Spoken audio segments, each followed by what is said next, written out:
आज क्या पढ़ना है बेटा? Preamble.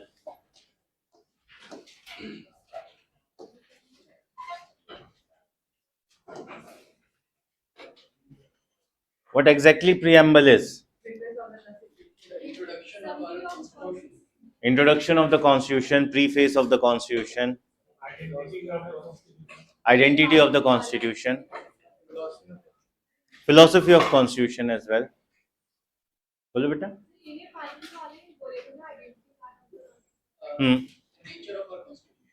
The nature of the Constitution, the sense of our Constitution,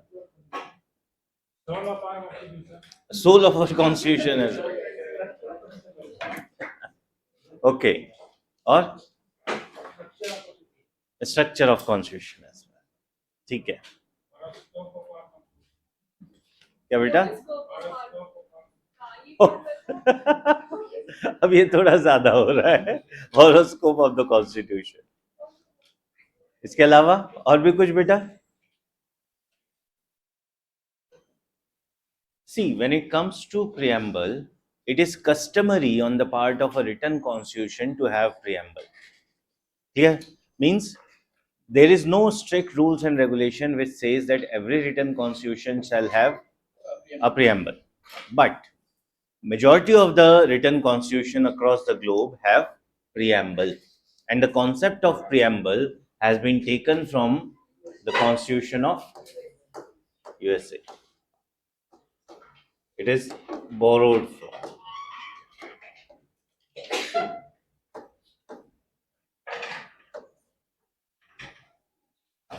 Okay, and when it comes to preamble, it's simply the index page of the Constitution. Clear? Generally, जो written Constitution होता है वहां पर हम एक preamble insert करते हैं just to show कि exactly what is written down in the Constitution. Clear? जैसे हमारी बुक होती है, कोई भी एक किताब ले लो, उस किताब में एग्जैक्टली अंदर क्या क्या लिखा हुआ है वो सारी चीजें हमें कहां से पता चल जाती है? उसके इंडेक्स पेज से. उसी तरीके से रिटन कॉन्स्टिट्यूशन में, क्योंकि सारी चीजें डेप्थ में लिखी हुई है, ठीक है, तो उस सिनारियो में उस रिटन कॉन्स्टिट्यूशन में एग्जैक्टली क्या क्या बातें लिखी हुई है ये सारी चीजें हमें पता चल जाती है उस कॉन्स्टिट्यूशन के प्रियम्बल को पढ़कर. Clear? And from that perspective preamble is something which is important. ठीक है. However it is not mandatory. ठीक है. रिटन कॉन्स्टिट्यूशन में प्रियम्बल हो ही ये जरूरी नहीं है.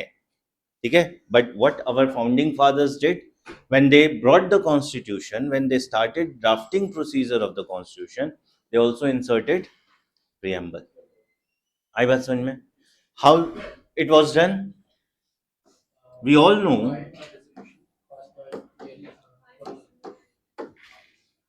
9th December 1946. What happened?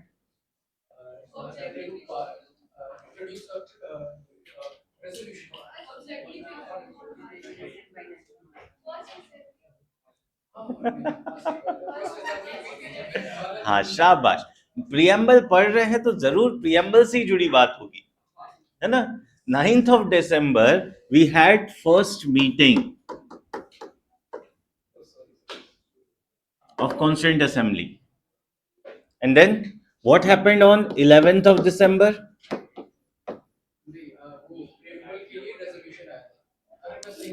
अब तुम गलत हो. 11th December को it's the second meeting. It's the second meeting where we have elected Dr. Rajendra Prasad as permanent president of Constituent Assembly. Okay, and then comes 13th December. अब 13th December को क्या हुआ था? अब आया objective resolution. ठीक है. Who presented it? Pandit Nehru presented objective resolution. ठीक है. और ये ऑब्जेक्टिव रेजोल्यूशन था क्या बेटा? सिंपल सी चीज है. जब भी कोई काम हम करते हैं ठीक है। और अगर वो काम एक लंबा चौड़ा काम होने वाला है तो उसकी एक रूपरेखा तैयार की जाती है कि क्या करना है, कैसे करना है, किस तरह का प्रिपेयर करना है। जैसे तुम लोग 600-700 वर्ड का आंसर लिखते हो तो एक ड्राफ्ट प्रिपेयर करते हो या नहीं करते हो कि क्या क्या पॉइंट्स लिखना है, या फिर जैसे जैसे थॉट्स आते जाते लिखते जाते हो? कितने लोग ऐसा करते हैं? करते तो ज्यादातर लोग तुम यही हो बेटा, है ना? और कितने लोग ऐसे हैं जो जेन्युइनली पहले एक ड्राफ्ट प्रिपेयर करते हैं कि ये पॉइंट्स होंगे, उसके बाद किया जाएगा।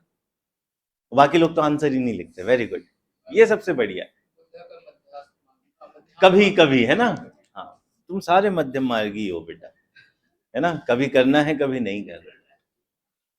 सो कभी इमेजिन करना, कभी चेक भी कर लेना, ठीक है? वो आंसर जो तुमने ड्राफ्ट करके फिर लिखा है और वो आंसर जो तुमने डायरेक्टली लिख दिया है, क्वालिटी कहाँ बेटर होगी? ड्राफ्टेड वाले में। क्यों? क्योंकि चीजें सिक्वेंशलाइज हो जाएगी, ठीक है, चीजें वेल ऑर्गेनाइज हो जाएगी। वही डिसाइड करते हुए हमारे कॉन्स्टिट्यूएंट असेंबली ने सबसे पहले डिसाइड क्या किया कि हमें कॉन्स्टिट्यूशन बनाना कैसे है, किस तरह की चीजों को जिक्र यहाँ होना चाहिए, क्या क्या हमारा उद्देश्य है, वो सारी बातें लिखी गई कहां पर? ऑब्जेक्टिव रिजोल्यूशन में, ठीक है। And it was presented by Pandit Nehru. Clear? And once that objective resolution is presented by Pandit Nehru, then it was discussed. फिर इस पे विचार विमर्श शुरू हुआ बेटा। क्लियर? ऐसा नहीं कि पंडित नेहरू ने कह दिया तो हो जाएगा, वही होगा, नहीं।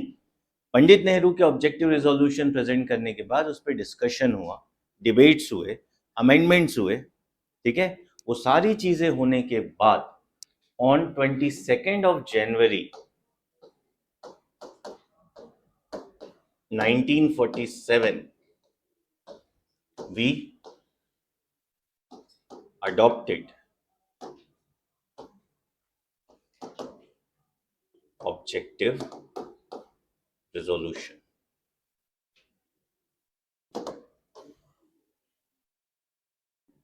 मतलब अब हमने क्या किया, ये एक्सेप्ट कर लिया, ये डिसाइड कर लिया कि हमें कॉन्स्टिट्यूशन बनाना कैसे कैसे, किस कॉन्स्टिट्यूएंट असेंबली के ऑब्जेक्टिव्स क्या है, what should be the nature and character of the constitution. ये सारी चीजें किससे डिसाइड हुई बेटा? ऑब्जेक्टिव रिजोल्यूशन से, ठीक है। And once that objective resolution is being finalised on 22nd of January, clear, then the constitution making process started.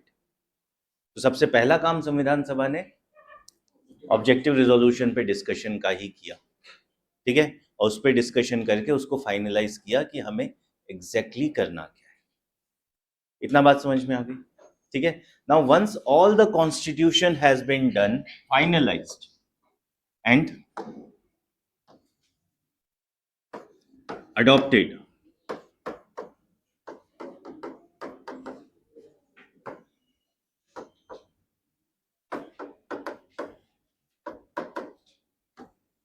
then as a last provision,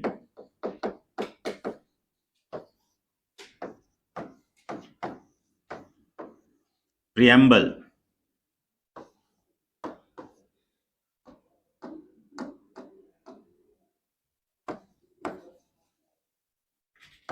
was also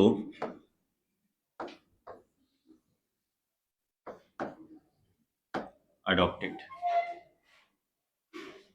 आई बात समझ में? सो जो ऑब्जेक्टिव रिजोल्यूशन था अब वो क्या बन गया? Preamble.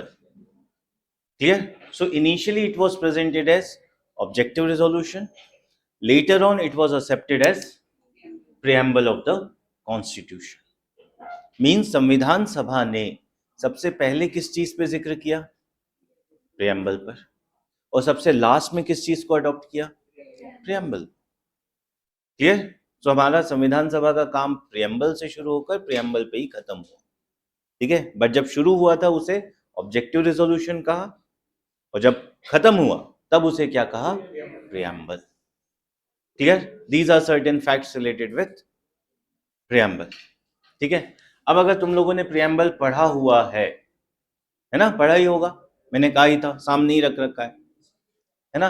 What exactly preamble says?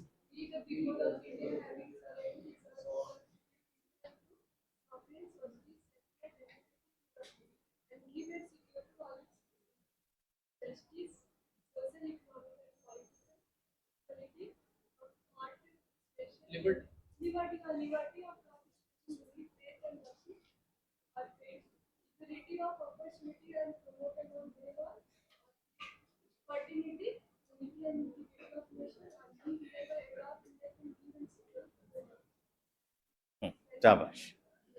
Anyone else? नहीं, तुम्हें परमिशन ही नहीं है, देख सामने किताब खुली रखी है ना. इतना ओपनली चीटिंग झारखंड में भी होती है, मुझे पता नहीं था ना. बिहार में पता था ऐसा होता है. अच्छा, उसी का पार्ट है. तुम वहीं से तो नहीं शिफ्ट हुए हो? नहीं ना, मतलब वो सिंड्रोम आ रहा है. शाबाश. Anyone else? चलो ये तो हुआ. हाँ,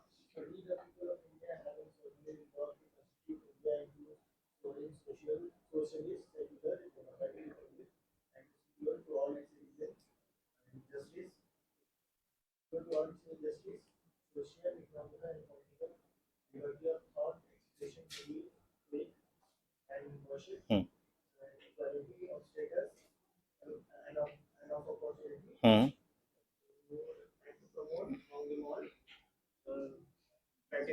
हम्म प्रमोटिंग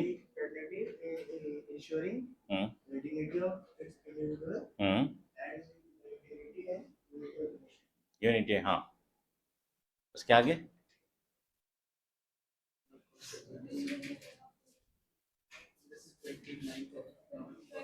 हम्म हाँ, देखकर ही बोलो, कोई दिक्कत नहीं है.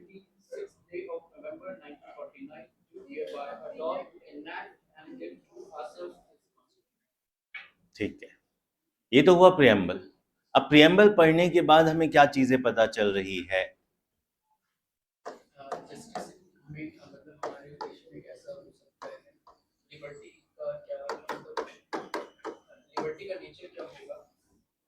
की कैरेक्टरिस्टिक्स आफ्टर रीडिंग प्रियम्बल. ठीक है, हमें क्या पता चल रहा है? फर्स्ट एंड फॉरमोस्ट थिंग,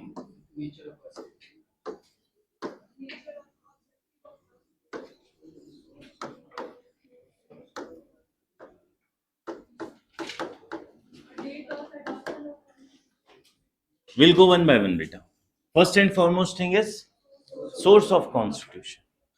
ठीक है, जो पहली चीज प्रियम्बल पढ़ने के बाद हमें पता चलती है वो है इंडियन कॉन्स्टिट्यूशन का सोर्स. और क्या है इंडियन कॉन्स्टिट्यूशन का source? We the people of India. शुरू कैसे होता है हमारा preamble? We the people of India having solemnly resolved to constitute India into a sovereign, socialist, secular, democratic republic. ठीक है, और एंड कैसे होता है? On this 26th day of November 1949, do hereby adopt, enact, and give to ourselves this constitution.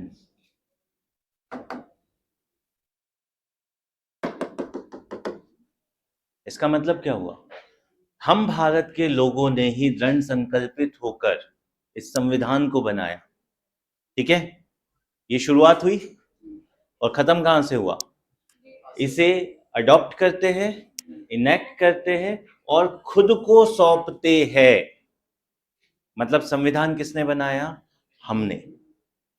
किसके लिए बनाया? हमारे लिए. किसकी मर्जी से बनाया? हमारी मर्जी से. क्या किसी की कोई बाध्यता थी? नहीं थी. ठीक है, मतलब इस संविधान सभा के पास संपूर्ण अधिकार थे. ठीक है, संविधान बनाने के. और उस संपूर्ण अधिकारों का प्रयोग करते हुए संविधान सभा ने संविधान को बनाया. और खुद के लिए बनाया, बिना किसी दबाव, बिना किसी प्रेशर के। क्लियर? ना तो इंटरनल प्रेशर, ना ही एक्सटर्नल प्रेशर। ठीक है? और ये कॉन्स्टिट्यूशन बनाया गया देश के सभी नागरिकों के लिए, सभी नागरिकों द्वारा।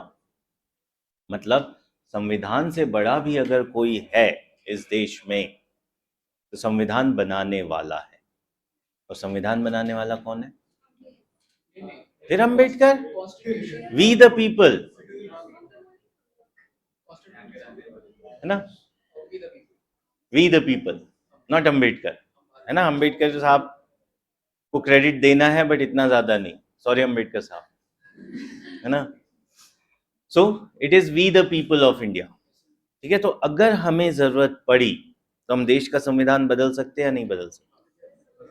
बदल सकते, बट कुछ लोग नहीं बेटा।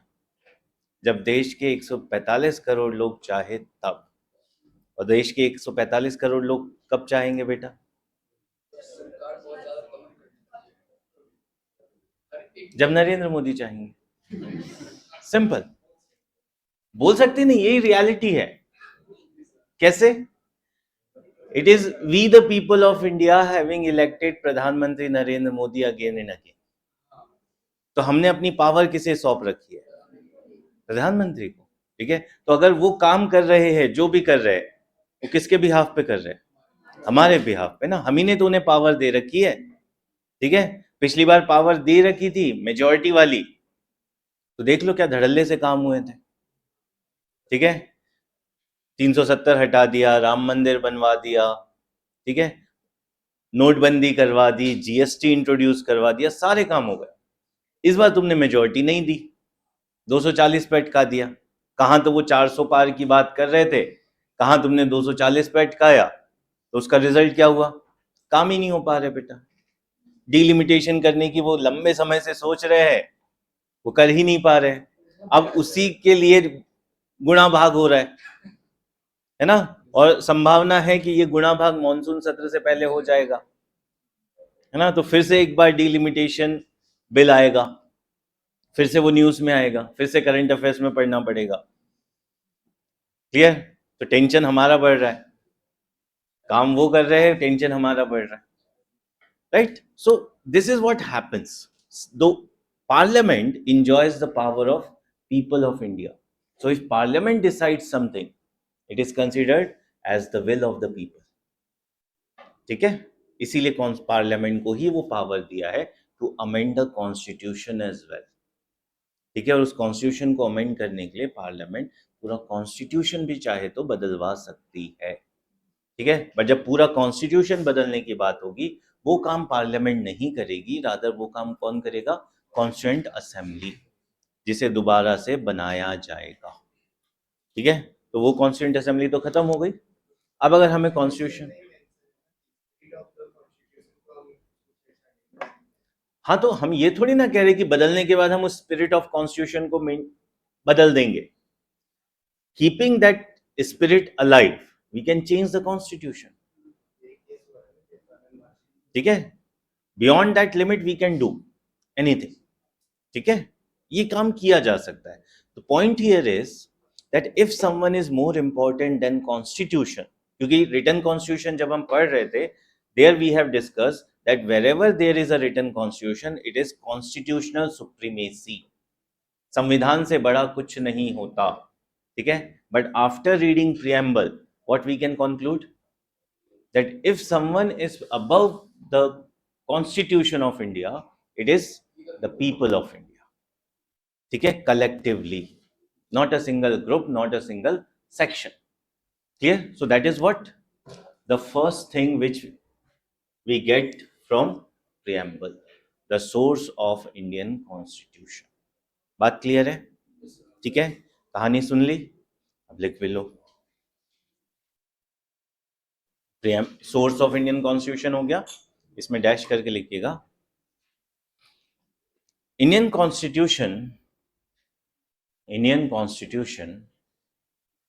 has been drafted by a constituent assembly has been drafted by a constituent assembly specifically specifically designed for the same purpose, specifically designed for the same purpose. Constituent Assembly enjoyed Constituent Assembly enjoyed powers entrusted by powers entrusted entrusted by people of India, and and subsequently subsequently it worked and subsequently it worked outside any pressure. It worked outside any pressure,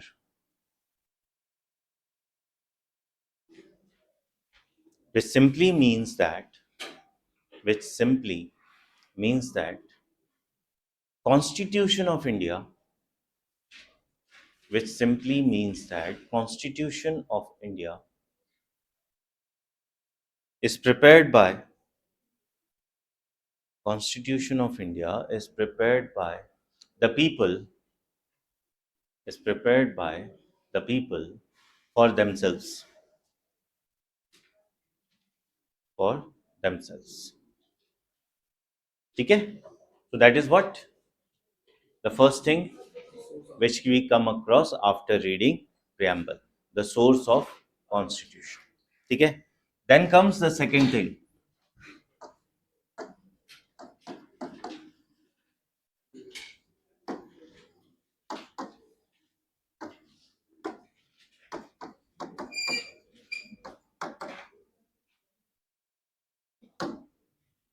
ideals of the constitution, संविधान के आदर्श। किन आदर्शों पे संविधान टिका हुआ है?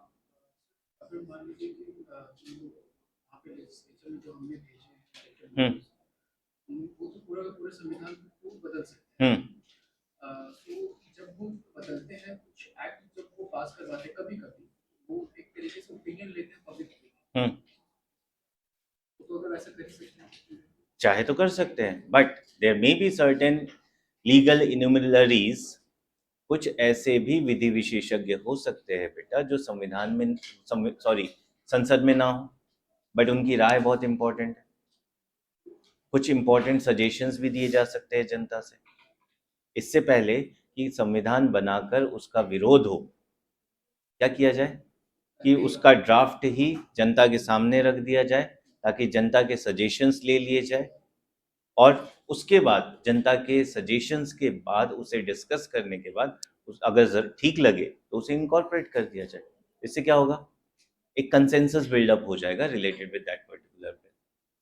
ठीक है, इसलिए किया जाता है। डन।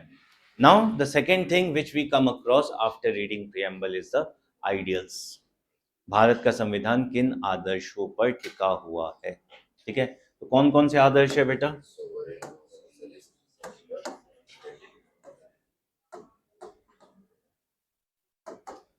सोवरेन,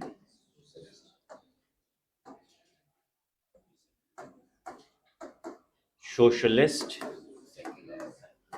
सेक्युलर,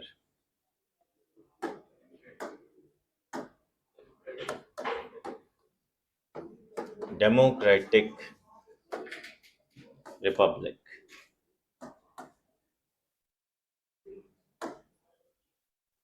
ठीक है, so these are the 5 ideals on which constitution of India is based. ठीक है, now original constitution consist of sovereign democratic republic only. ठीक है, जो हमारे मूल संविधान में लिखा था सिर्फ इतना लिखा था कि to constitute India into a sovereign democratic republic, right? But by 42nd Amendment Act 1976, by 42nd Amendment Act 1976 we have inserted these two terms as well. तो अभी आइडियल्स पढ़ा रहा हूं ना, we should go step by step, या सीधे jump करूं मैं here and there? What you want, मैं वो भी कर सकता हूं, अल्टीमेटली वही करूंगा मैं, है ना? बट अगर हम स्टेप बाय स्टेप चले, हाँ मैं वो नहीं, मैं वो भी कर दूंगा अगर तुम लोगों ने इसी तरह के सवाल किए तो, है ना? हाँ. So when it comes to ideals, original constitution provided for only 3 ideals: sovereign democratic republic. By 42nd Amendment Act 1976, Indira Gandhi inserted 2 more. ठीक है, that is socialist and secular. Done. So right now we are having 5 ideals. Integrity. Done. So 3 words has been inserted in preamble. अब ठीक बेटा?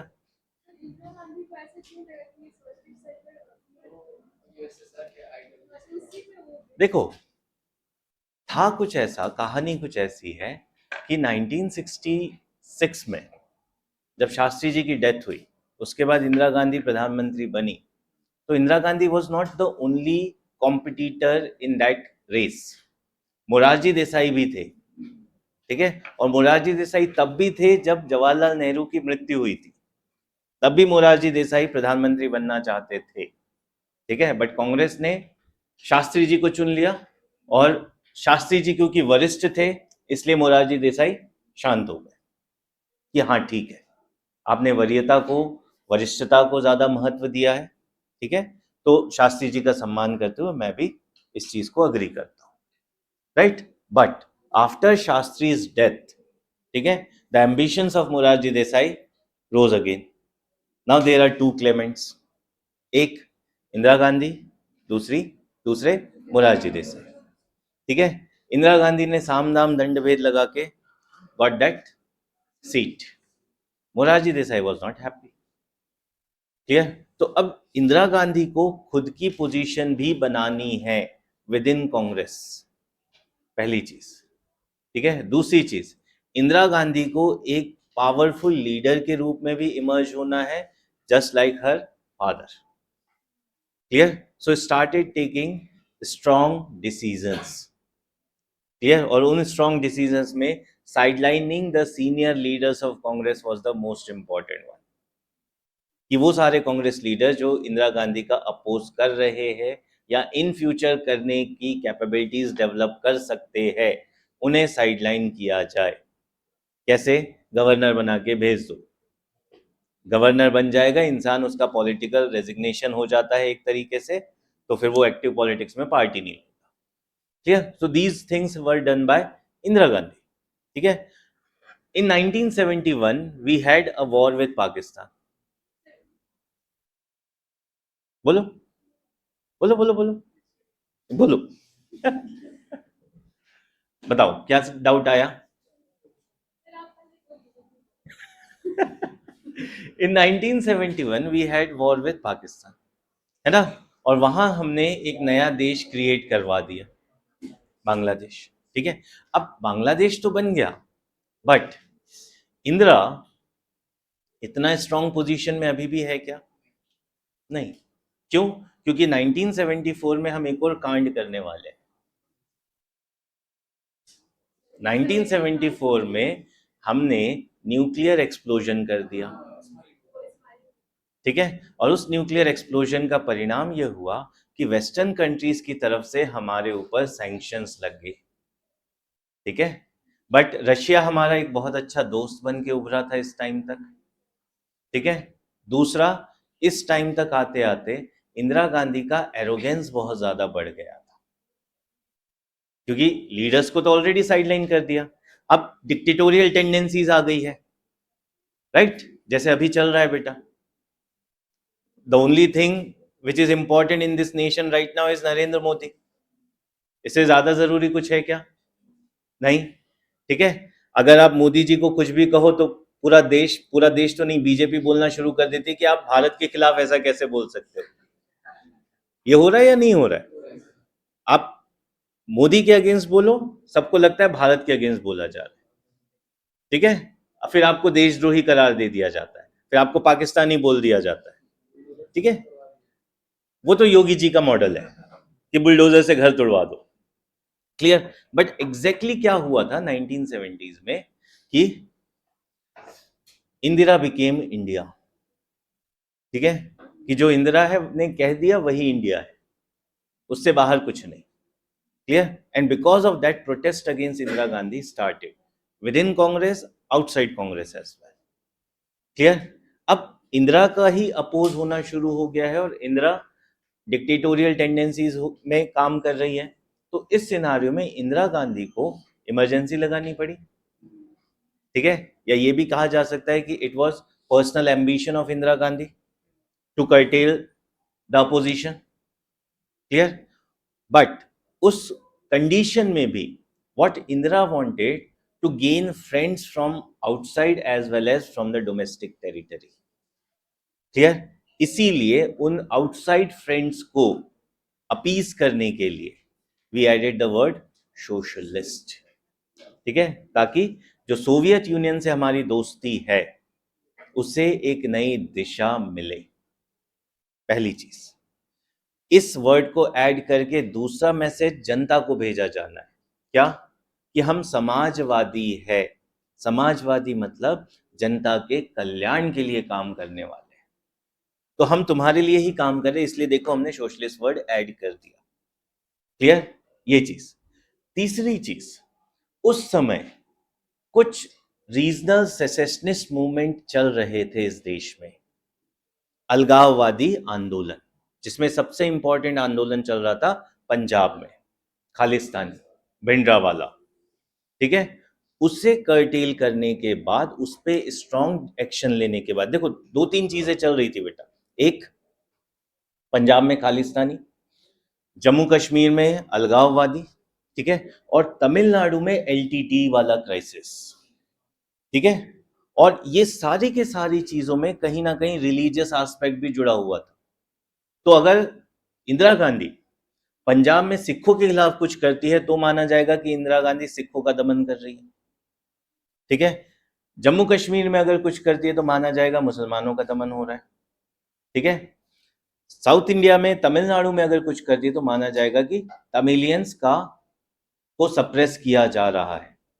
तो उन सारी ideas को bast करने के लिए, खत्म करने के लिए एक और वर्ड जोड़ दिया गया, दैट इज सेक्युलर।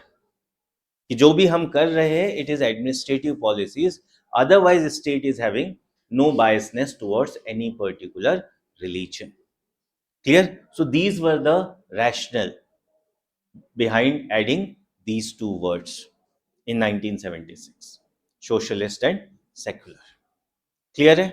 इसी वजह से ये दो शब्द जोड़े गए बेटा, ठीक है। और एट द एंड मैं ये फिर यही कहूंगा, it was only Indira's personal ambition to consolidate her power more, which resulted into all these things, clear. बोलो बेटा। अब डाउट क्लियर हो गया। सेक्युलर वर्ड से सेक्युलर में जैसे हिंदी में पंथनिरपेक्ष और धर्मनिरपेक्ष एक है।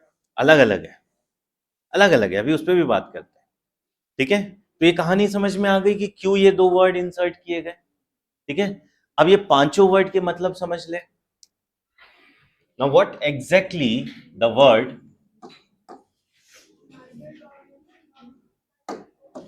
sovereign means?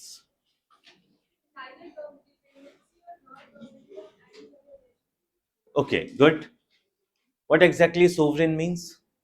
अपना डिसीजन खुद से ले फॉर एग्जांपल किसी का कांग्रेस का दबाव ना हम किसी को दबाएंगे मेरा देश का उसमें करते कोई Okay. क्या बेटा, एक मिनट बेटा। Okay, good. इसके अलावा what exactly this term sovereign means?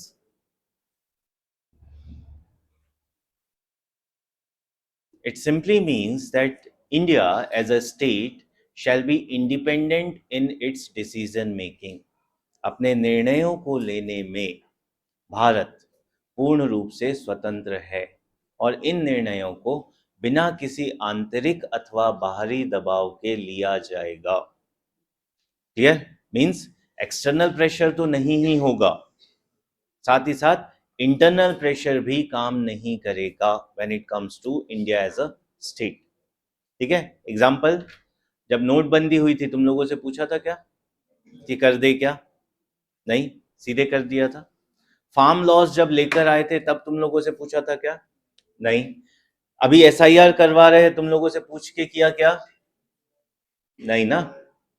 Parliament ने डिसाइड किया, गवर्नमेंट ने डिसाइड किया, तुम लोगों पे इंप्लीमेंट कर दिया।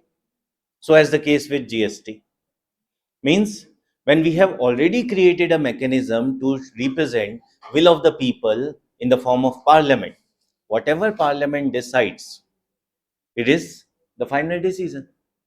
ठीक है? एंड पार्लियामेंट के इनसाइड, पार्लियामेंट के अंदर किसी तरह का कोई रिस्ट्रिक्शन, किसी तरह का कोई प्रेशर काम करता है क्या बेटा?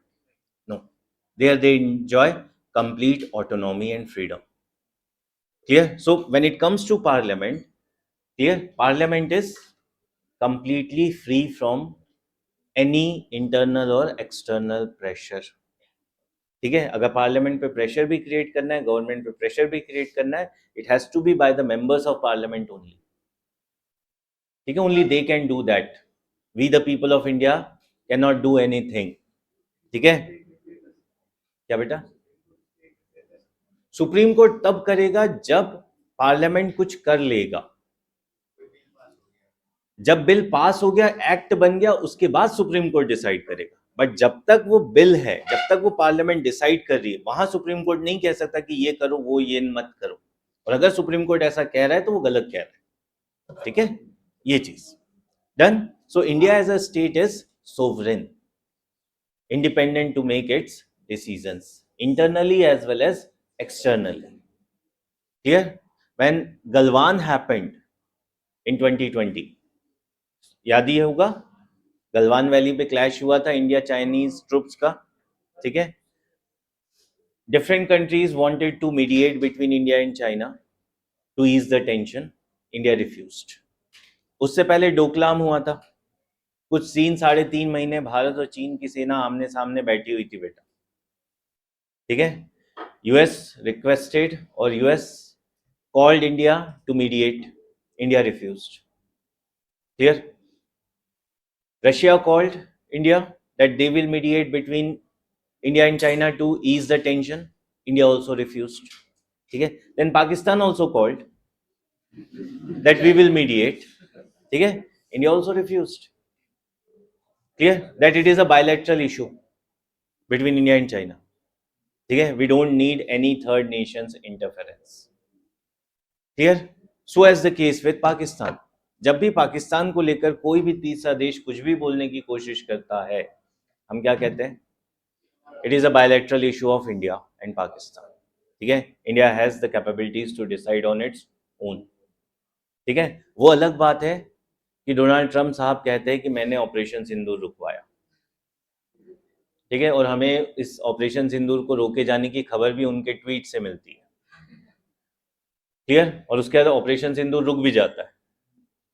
तो कहीं ना कहीं loss of credibility, loss of sovereignty तो हुआ है, बट वो कितना रियलिस्टिक है, कितना उसमें झूठ है, कितना प्रोपेगेंडा है ना, we can not say that completely, but somewhere or the other it seems that sovereignty of the nation is at stake because of multiple issues which are happening over the last couple of years. कैसे? America कह रहा है Russia से oil नहीं खरीदना, हम oil खरीदना बंद कर दें। अमेरिका कह रहा है ईरान से ऑयल नहीं खरीदना, हमने ऑयल खरीदना बंद कर दिया। ठीक है?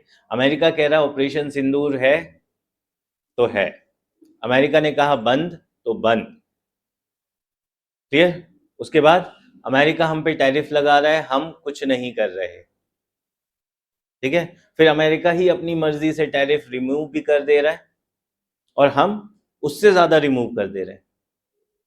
We are still having 18% of tariffs when it comes to our trade with America. And when it comes to American trade with India, it is zero tariff. तो अगेन वी लॉस्ट। क्लियर? तो somewhere or the other government of India is not taking independent foreign policy decisions, नजर आ रहा है। ठीक है, but ultimately what we believe, at least on paper, that India is a sovereign nation. ठीक है, वो अलग बात है बेटा कि इंटरनेशनल रिलेशंस में हर एक देश दूसरे देश पर निर्भर होता है किसी ना किसी तरह से। ठीक है, बट इतनी ज्यादा निर्भर क्रिएट कर लेना वो गलत है। इतना सस्ता ऑयल मिल रहा था रशिया से, लेते रहते, कम जरूर कर दिया था, बंद हो गया, बंद नहीं किया था। हो गया बेटा। कम कर दिया,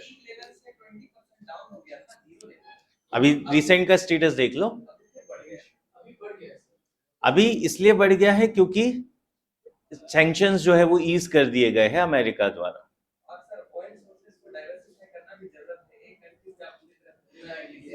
अगर वो कंट्री रशिया है तो बेटा इतना रिलायबल पार्टनर तो आपको देश कहीं नहीं मिलेगा। कैसा? एक बात इंटरनेशनल बेसिस पे बोला जाता है, कोई भी देश आपका ना दुश्मन है ना दोस्त है, हाँ, तो उसमें भी टोटली आप ऐसा बोलना तो सही नहीं होगा कि रशिया टोटली आपके ही दोस्त है, फेवर में बोलेगा। बिल्कुल बोलेगा। नहीं, तुम इंटरनेशनल रिलेशन देख लो बेटा पूरा।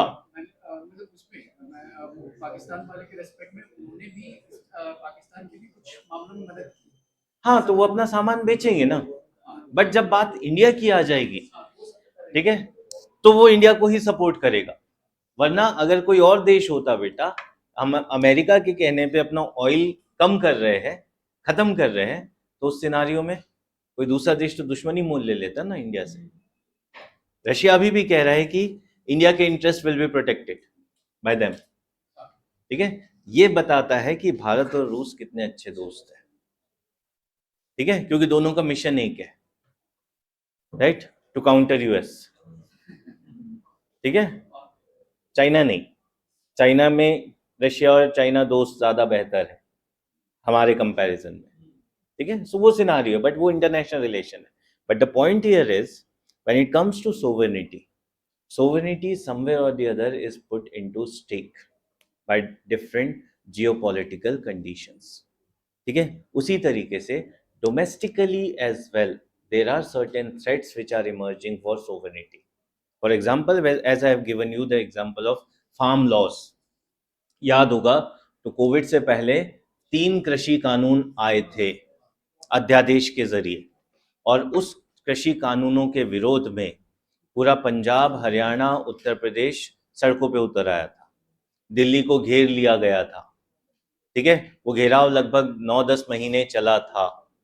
उसके बाद जब भारत सरकार ने वो कृषि कानून वापस ले लिए, तभी वो हटाया गया।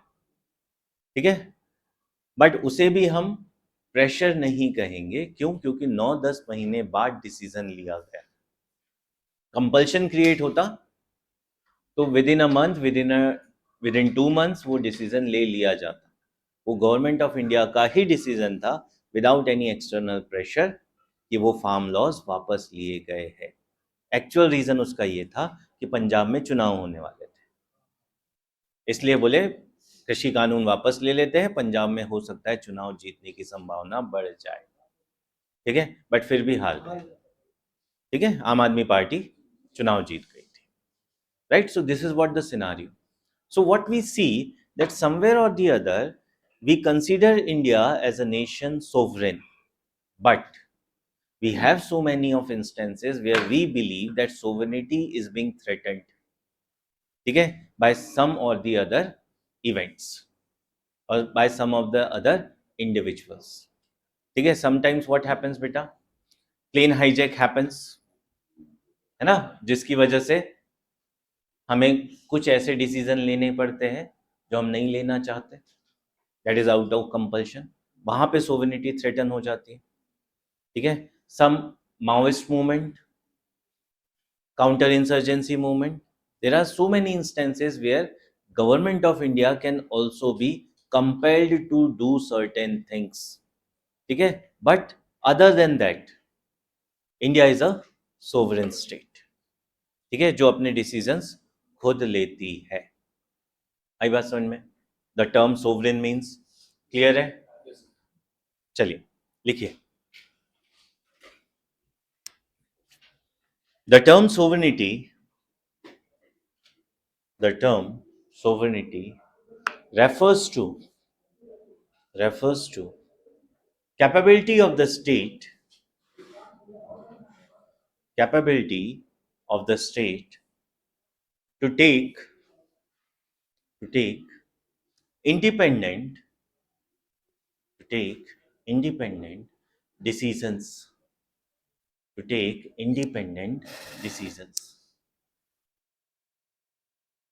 without any internal or external pressure, without any internal or external pressure. For example,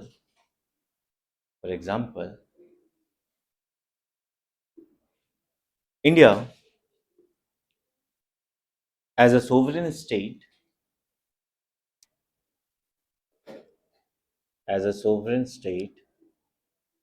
adopted the policy of non-alignment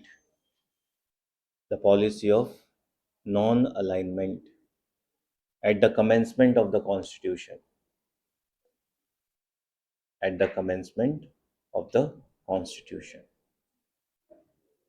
Since then,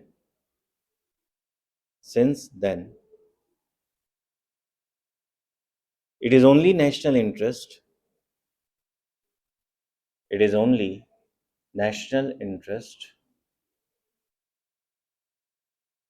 which guides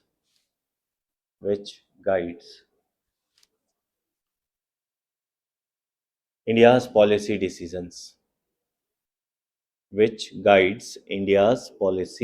decisions. ठीक है? तो एकमात्र चीज क्या है बेटा जो भारत की नीतियों का निर्धारण करती है? वो है नेशनल इंटरेस्ट, राष्ट्रीय हित। अब वो राष्ट्रीय हित क्या है वो सरकार बताती है। ठीक है? हाँ बेटा।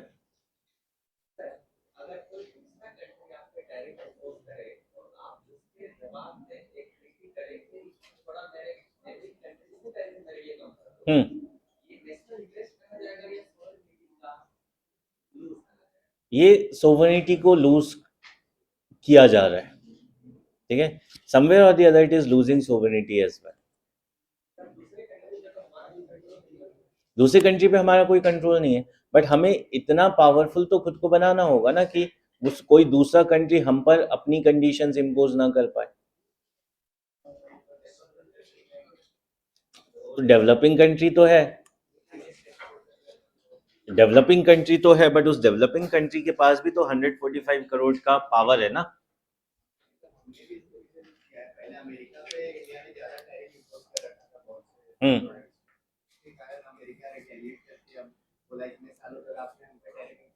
अब हम करेंगे। हाँ तो ठीक है। सी क्या होता है? हाँ बोल दो। सर जैसे हमारा पहले से भी नीति रहा है कि थोड़ा सा वेट एंड वॉच करते हैं। क्योंकि जो डोनाल्ड ट्रम्प अभी आ रहे हैं और उनका जो अपनी बात पे लड़ रहे हैं, तो इस वजह से भी हम लोग ज्यादा अभी उनके खिलाफ नहीं बोल रहे ताकि बाद में हमारे रिलेशन खराब हो। इस वजह से हम बोल सकते हैं कि सॉवरेनिटी हमारा अभी कंप्रोमाइज भले ही हो रहा है, लेकिन हम लोग चाह रहे हैं कि थोड़ा सा हम लोग रहें ताकि अमेरिका के साथ हमारे रिलेशन खराब ना हो एक आदमी। नहीं ऐसा कुछ। देखो क्या है बेटा, इंटरनेशनल रिलेशन में पॉलिटी की बात नहीं हो रही, अब इंटरनेशनल रिलेशन की बात हो रही। जब इंटरनेशनल रिलेशन की बात करते हैं, so right now no country is completely sovereign. ये decline of sovereignty international relation का एक टॉपिक है बेटा। क्यों? क्योंकि with the globalised world such a interdependency has been created that no nation has the potential or has the situation to take independent foreign policy decision.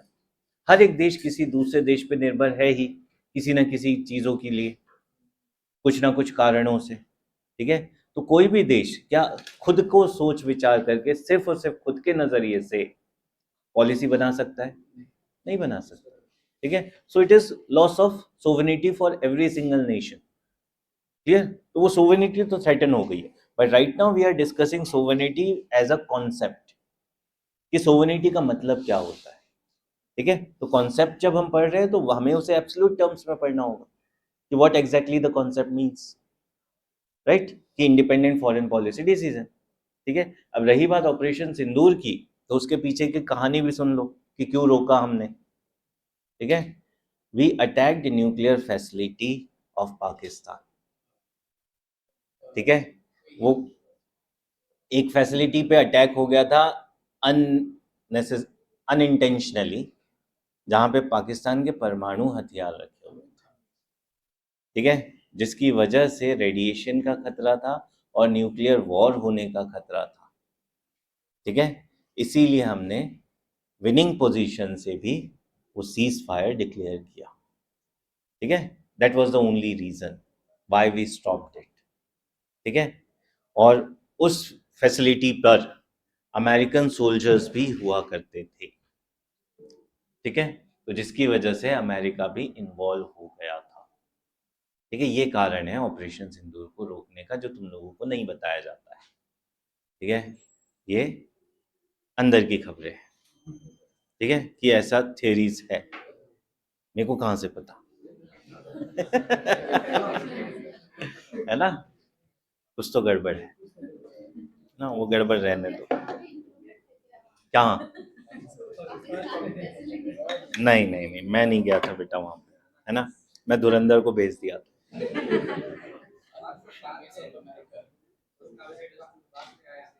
उसका हम्म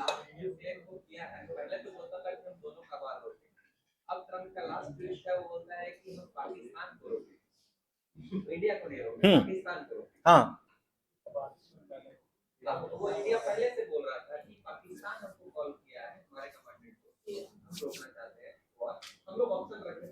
हम्म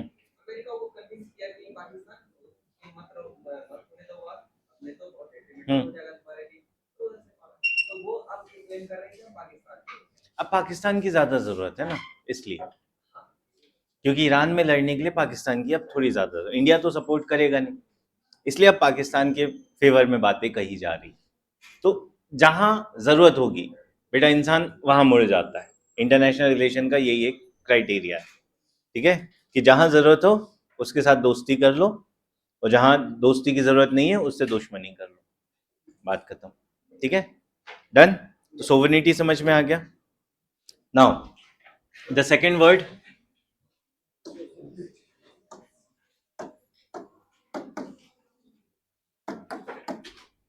socialist. क्या मतलब है बेटा इस शब्द का? धन्यवाद ट्रांसलेशन करने के लिए। समाजवादी। अब तुम लोग मुझसे कोई सवाल पूछना, मैं भी यही करूंगा।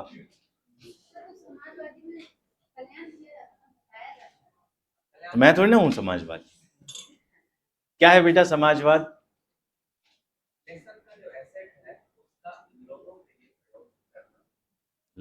नेशन के एसेट को लोगों का हित में, कल्याण। Okay, anyone else? Welfare of the people.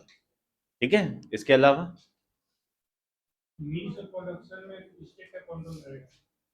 Production में स्टेट का कंट्रोल रहेगा। शाबाश। और जो डिसीजन लिया जाएगा वो जनता की भलाई के लिए लिया जाएगा। ठीक है, शाबाश। और इनइक्वालिटीज को रिड्यूस करने की कोशिश की जाएगी। Okay, good. Other than that,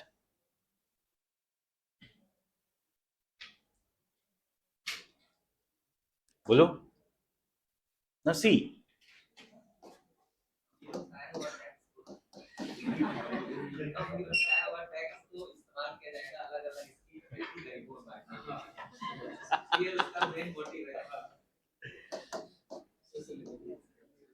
one ideology is capitalist, है ना। Capitalism says what? पैसा ही सब है।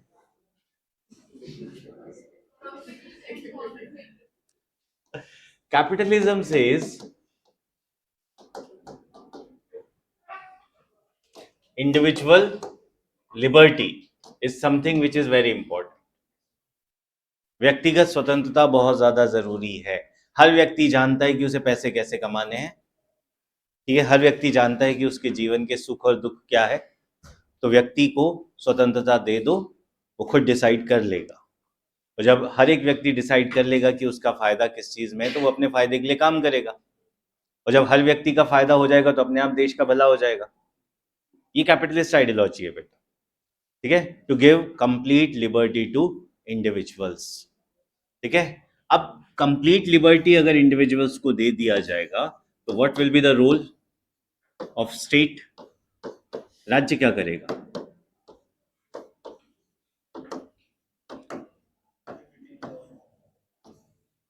The state should have minimum role. ठीक है, सिर्फ वही काम करेगा जो कोई नहीं करेगा. सड़कें बना देगा तुम्हारे. ठीक है, ये चीज. और the state's role will be the role of a night watchman. ये कैपिटलिस्ट आइडियोलॉजी है. ठीक है, अब इस कैपिटलिस्ट आइडियोलॉजी का रिजल्ट क्या होगा बेटा? एक्सप्लॉयटेशन बढ़ेगा, इनइक्वालिटीज बढ़ेगी. क्यों? क्योंकि जिसके पास ज्यादा पैसा है वो अपने पैसों के दम पे क्या करेगा? एक्सप्लॉयटेशन करेगा और ज्यादा वेल्थ एक्यूमुलेट करने की कोशिश करेगा. ठीक है, it's just like a state which will be created on the concept given by Darwin, survival of fittest. ठीक है, कि जो जितना ज्यादा शक्तिशाली होगा वो उतने ज्यादा राज करेगा और जो कम शक्तिशाली है उनका शोषण करना शुरू कर देगा. This capitalism will result into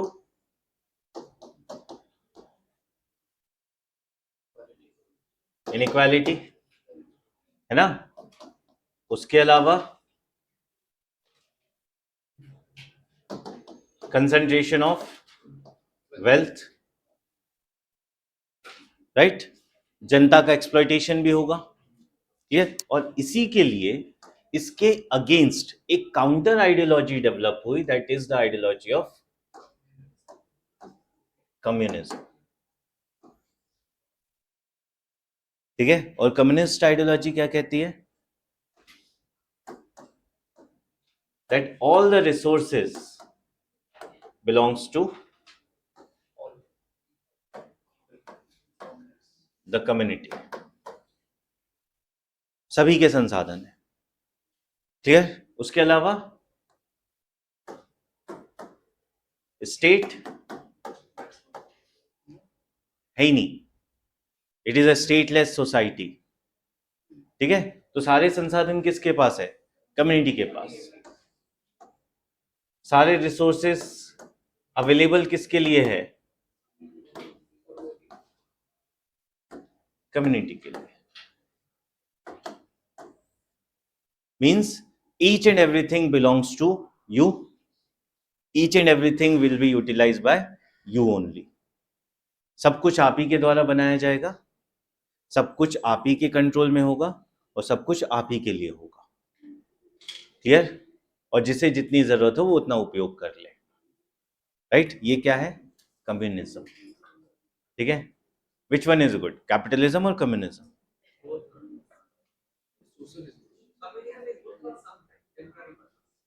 how communism is good बेटा?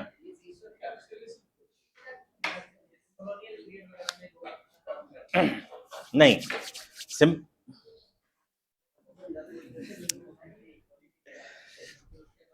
नहीं नहीं नहीं नहीं नहीं. कम्युनिज्म का मतलब बेटा अगर सिंपल लैंग्वेज में समझाऊं तो मैं, ठीक है, कि संसाधन सभी के होंगे. ठीक है, everyone will contribute as per their capabilities, but everyone will be paid as per their need. ठीक है, तुम चाहे अपनी क्षमताओं के अकॉर्डिंग 2 लाख रुपए पर मंथ कमाओ, अगर तुम्हारी जरूरत 50,000 रुपए ही है तो तुम्हें सिर्फ 50,000 ही दिया जाएगा, क्योंकि तुम जितना भी कमा रहे हो वो किसका? राज्य का. ठीक है, और राज्य से उतने ही संसाधनों का प्रयोग करोगे जितना तुम्हारे लिए आवश्यक है. ठीक है, वहीं दूसरा व्यक्ति जो सिर्फ 50,000 रुपए कमा रहा है बट उसकी आवश्यकता है 5 लाख की है, तो उसे कितना मिलेगा? 5 लाख. कम्युनिज्म बेटर है.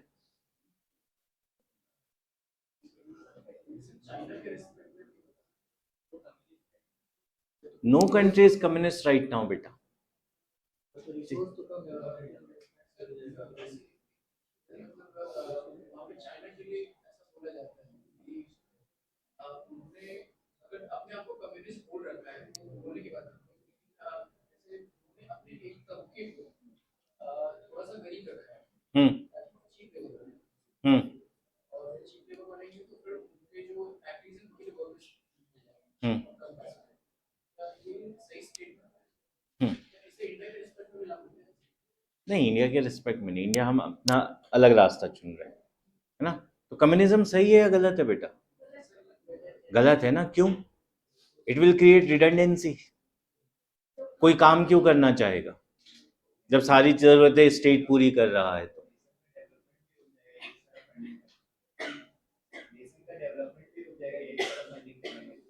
डेफिनेटली, ठीक है. हाँ, वो उस पर भी बात करेंगे बेटा, ठीक है. So in that scenario communism is also not good. Capitalism तो सही है ही नहीं, ठीक है. कैपिटलिज्म इस हिसाब से सही है बेटा that it promotes competition, excessive competition. But उस एक्सेसिव कंपटीशन का रिजल्ट होता है इनइक्वालिटीज, ठीक है. तो दोनों ही बेटर नहीं है, राइट. और कार्ल मार्क्स जो कम्युनिज्म को एक ऑब्जेक्टिव डिसाइड करता है, वो कहता है कि कम्युनिज्म अचीव नहीं किया जा सकता immediately. What needs to be done? An intermediate stage has to be created in the form of socialism, ठीक है. Now what socialism states? Socialism states कि there will be role of state, state भी होगा, ठीक है. और individual liberty भी होगी, ठीक है.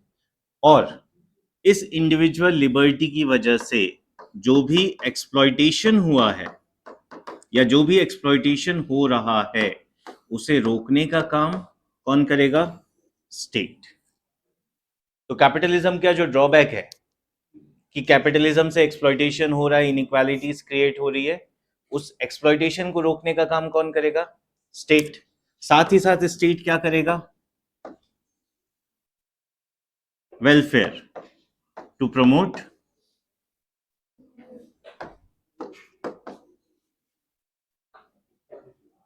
Equality and justice.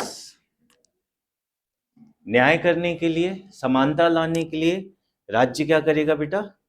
कल्याण के काम भी करेगा, राइट. सो इंडिविजुअल लिबर्टी भी मेंटेन्ड है, मीन्स ऑफ प्रोडक्शन भी प्राइवेट कंट्रोल में रहेंगे, क्लियर. और साथ ही साथ अगर इनइक्वालिटीज है, एक्सप्लॉयटेशन हो रहा है, तो state will protect that as well, clear. ये चीज है socialism, clear. Now which one is better among the three? It is socialism, ठीक है. क्यों? क्योंकि it balances both the extremes.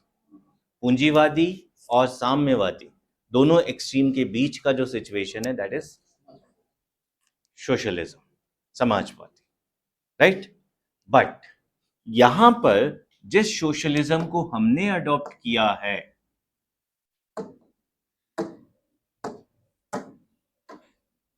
This one is Fabian socialism, which is also called as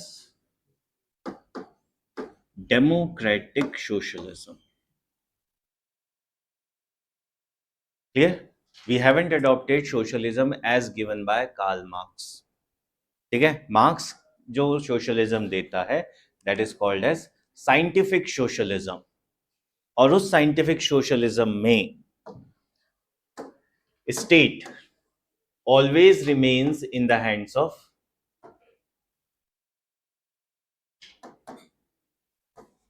proletariats, the worker class, ठीक है.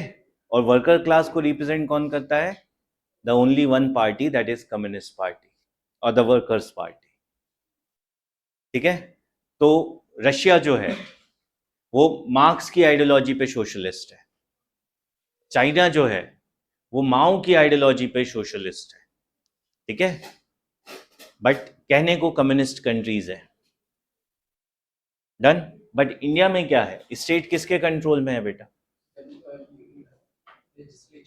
Anyone who is elected by the people, है ना। ऐसा तो नहीं है हमने सिर्फ ये डिसाइड कर रखा है सिर्फ कांग्रेस ही चुनाव लड़ेगी, या सिर्फ वर्कर्स ही चुनाव लड़ेंगे, या सिर्फ इंटेलेक्चुअल्स ही चुनाव लड़ेंगे।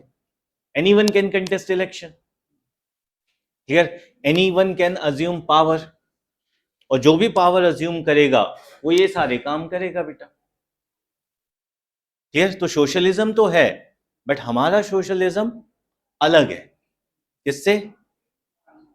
मार्क्सियन सोशलिज्म से, ठीक है, क्योंकि Marxian socialism talks about dominance of one section of the society only, that is the proletariats, in the word of Marx, clear है this much।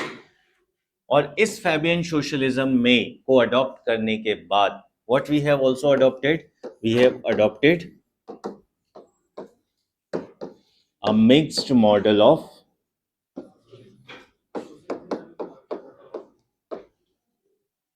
economy. Some sectors are entirely monopolized by the state. Nuclear energy is one example. Railways is another example. Clear? There are certain areas which are exclusively under control of a state, right? While others are liberalized, others are under private control. ठीक है, कि private players भी है, for example telecom sector, aviation sector, clear, जितना भी commerce sector है, ठीक है, अब फ्यूल सेक्टर भी, क्लियर। तो कुछ एरियाज ऐसे हैं जो कंप्लीटली स्टेट के कंट्रोल में है, कुछ एरियाज ऐसे हैं जो लिबरलाइज कर दिए गए हैं, जहां कोई भी काम कर सकता है, government as well as private, clear. तो मिक्स्ड मॉडल है हमारा इकोनॉमी का, स्टेट का डेमोक्रेटिक मॉडल है, ठीक है। But why we have added the word socialism? Because we are welfaristic, कल्याणकारी राज्य के रूप में काम कर रहे हैं, ठीक है। और ये कल्याणकारी राज्य की अवधारणा किसने दी बेटा? From where the concept of welfarism emerged? Ireland से, है ना। इसके अलावा गांधी, इंदिरा गांधी, महात्मा गांधी, ओके। प्राचीन समय से नहीं चला आ रहा है, धर्मशास्त्र में, अर्थशास्त्र में, अर्थशास्त्र में चाणक्य क्या कहता है कि प्रजा के हित में ही राजा का हित निहित है। हिस्ट्री अभी पढ़ा ना, इससे पहले हिस्ट्री में नहीं पढ़ा कि अशोक अपनी प्रजा को अपने संतान के रूप में समझता है, हाँ या ना, और प्रजा के हित में ही काम करना है। तो ये वेलफेयरिज्म नहीं है तो और क्या है? It is our own concept जन कल्याण का, है ना। वो तो हम समझ नहीं पा रहे हैं कि हमारी संस्कृति कितनी महान है, इसलिए हम भूल जा रहे हैं। हमें लग रहा है महात्मा गांधी का सिद्धांत है, हमें लग रहा है कि वेस्टर्न कॉन्सेप्ट है वेलफेयरिज्म, पॉजिटिव लिबरलिज्म भी इसे नाम दे रखा है, ठीक है। It is our own concept, ठीक है, given in our ancient text, right. So that is what the word socialism means. Any doubt और question related with socialism now?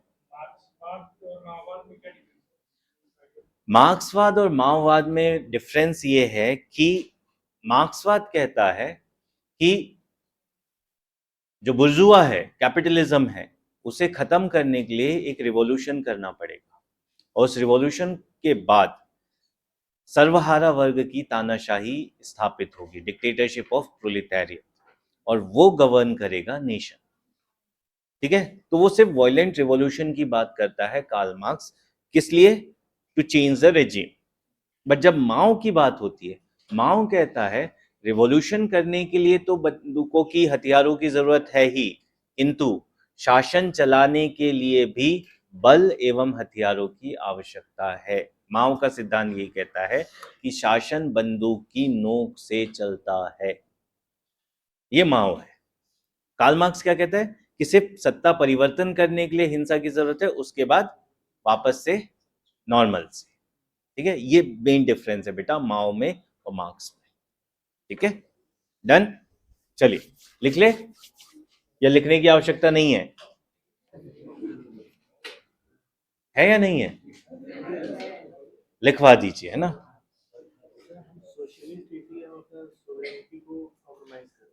नहीं, सोवेनिटी कॉम्प्रोमाइज नहीं होगी। तो welfare of the people is also decided by the state ना, कि जनता का कल्याण क्या है क्या नहीं है, हम ही डिसाइड कर रहे हैं। वो रिजल्ट निगेटिव हो पॉजिटिव हो देख के फिर करेक्ट कर लेंगे, है ना। सोशलिज्म है इसीलिए हम रिजर्वेशन दे रहे हैं, सोशलिज्म है इसीलिए हम वीकर सेक्शन को प्रमोट कर रहे हैं। कल को करना बंद कर दे तो कोई कुछ कह सकता है? नहीं कह सकता। सोवरेनिटी तो तब भी है बेटा। ठीक है, socialism is just like a direction कि हमें किसके लिए काम करना है, ये चीज। ठीक है, चलिए लिखिए। The term socialism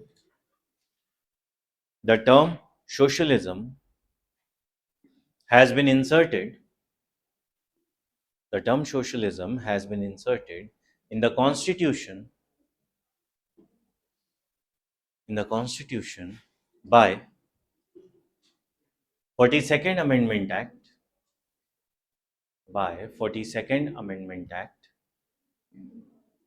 1976. The term signifies welfaristic nature of the state welfaristic nature of the state to protect individual liberty to protect individual liberty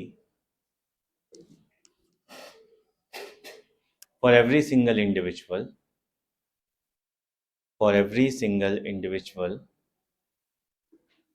and at the same time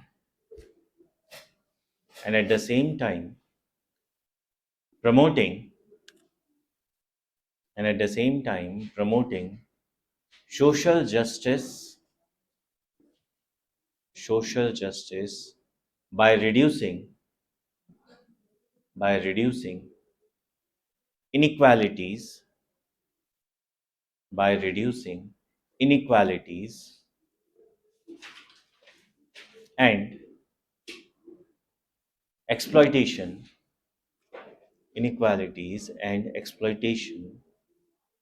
from the society.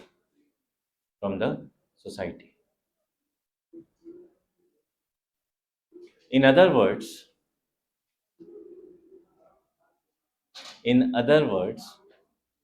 socialism socialism promotes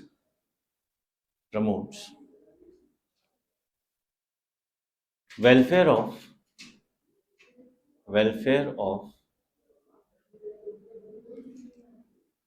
every section of the society.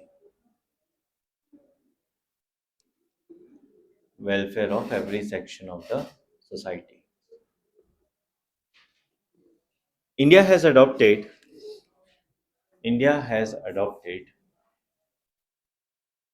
Fabian socialism. India has adopted Fabian socialism, which is also termed as democratic socialism.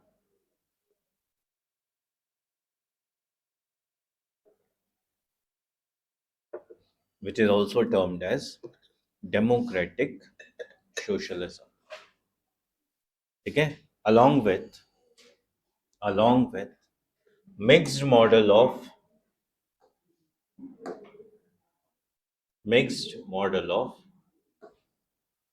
economy.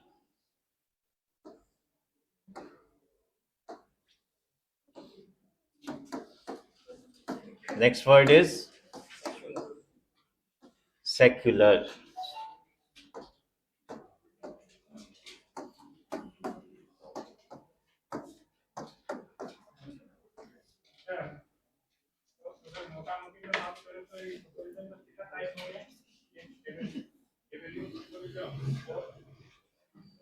Socialism का, socialism अलग अलग तरह के बेटा, एक marks का, ठीक है, दूसरा लेनिन का, तीसरा माओ का, ठीक है, these are the three main dimensions of socialism, और ये डेमोक्रेटिक तो है ही। डन, चलो, that is democratic socialism only, ठीक है। चलो अगला word, secular. What do you mean by this term? धर्म की बातें बैठ के की जाए।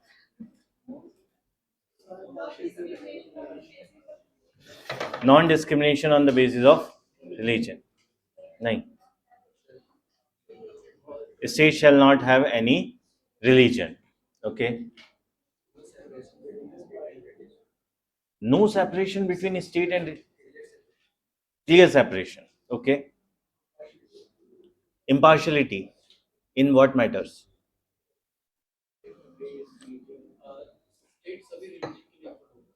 स्टेट सभी रिलीजन के लिए इक्वल होगा, और व्हाट एल्स? अच्छा, हम धर्मनिरपेक्ष है पंथ निरपेक्ष? क्या है बेटा, धर्म या पंथ? पंथ निरपेक्ष होना चाहिए।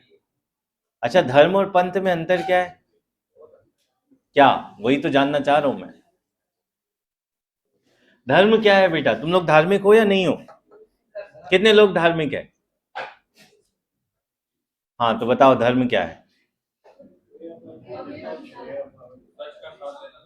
सच का साथ देना, वे ऑफ लिविंग, और हम्म हम्म हम्म हम्म हम्म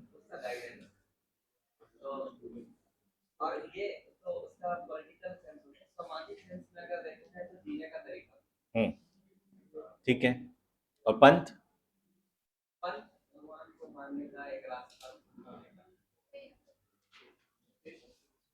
फेथ, है ना? Anyone else? धर्म वो है जिसे धारण किया जाए बेटा, ठीक है, means something which is suppose to be followed, not by practice but by followed. धर्म का पालन किया जाता है, धर्म को माना नहीं जाता, पंथ को माना जाता है, ठीक है। सो धर्म आपके कर्तव्यों को प्रदर्शित करता है, ठीक है, कि आपके क्या कर्तव्य है एक राजा के रूप में, जैसा तुमने कहा, एक राजा के रूप में, एक छात्र के रूप में, एक व्यक्ति के रूप में, जो आपके कर्तव्य है वही आपके धर्म को प्रदर्शित करते हैं, ठीक है। तो धर्म का संबंध आपके आस्था से जुड़ा हुआ है, धर्म का संबंध आपके कर्तव्यों से जुड़ा हुआ है, और धर्म का संबंध आपके समाज के या अन्य व्यक्तियों के प्रति आपके योगदान से जुड़ा हुआ है, ठीक है। वहीं जब हम पंथ की बात करते हैं तो पंथ एक विशेष पूजन पद्धति या उपासना की पद्धति को प्रदर्शित करता है, the way of worship, clear? उदाहरण के तौर पे सनातन क्या है बेटा? हमारा धर्म है, ठीक है, और उस सनातन में वैष्णव क्या है? एक पंथ है। वैष्णव कौन होते हैं बेटा? जो विष्णु एवं उनके अवतारों की पूजा करते हैं, वो वैष्णव है, ठीक है। शैव कौन है? जो शिव की पूजा करते हैं, ठीक है।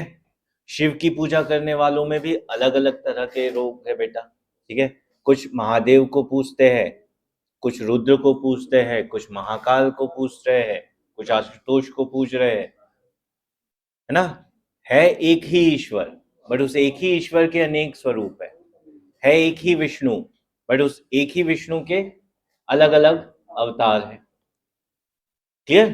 तो इस तरीके से ये होते हैं पंथ, राइट। उसी तरीके से अगर इस्लाम की बात करें तो इस्लाम क्या है बेटा? धर्म है, ठीक है। बट उस इस्लाम में शिया और सुन्नी क्या है? पंथ है, ठीक है।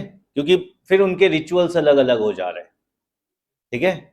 इस्लाम तो एक ही है, बट उस इस्लाम को मानने का जो तरीका है वो शिया और सुन्नी का अलग अलग है, वो पंथ है। आई बात समझ में?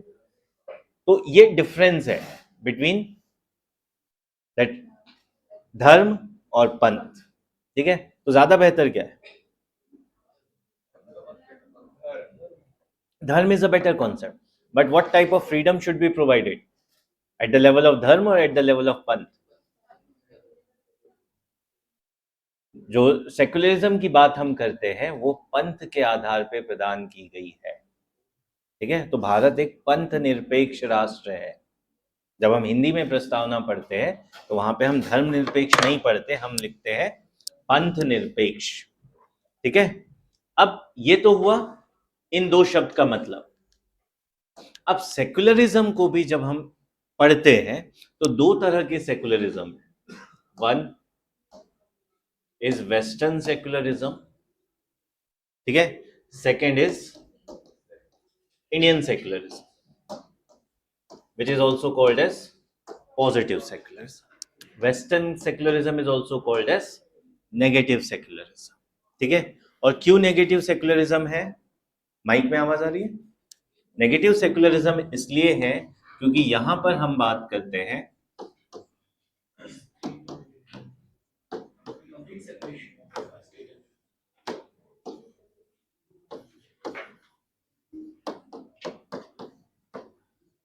Complete separation of state and religion.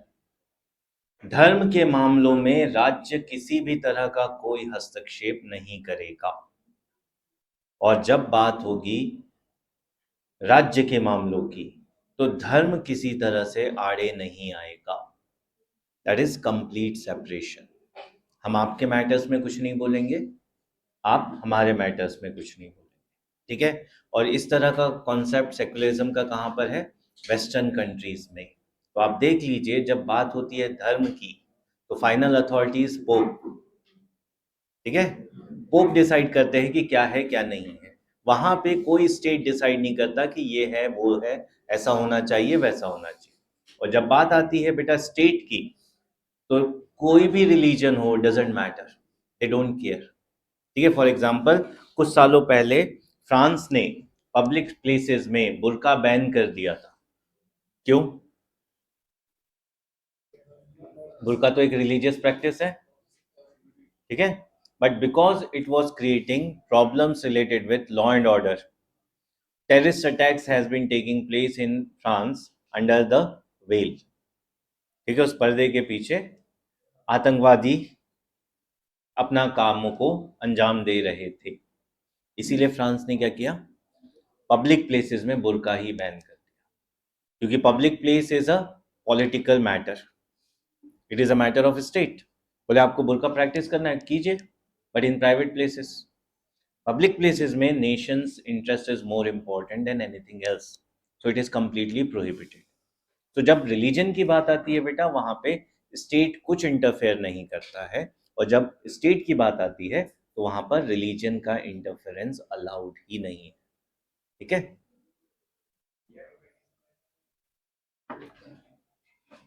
इसलिए तो इधर है, राइट। ये हुआ वेस्टर्न कॉन्सेप्ट। इंडियन कॉन्सेप्ट की जब हम बात करते हैं तो ये क्या कहता है?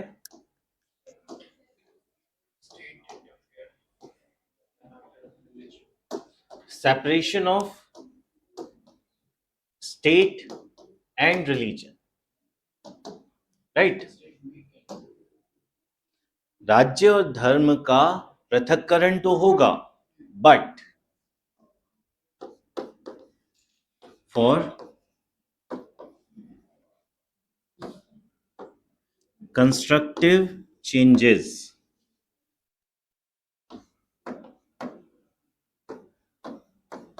state can interfere in religious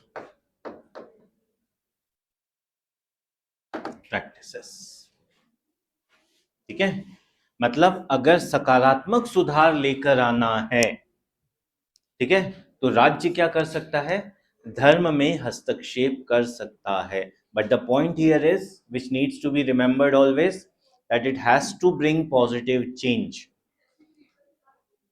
हाँ, एग्जाम्पल के रूप में ट्रिपल तलाक. ठीक.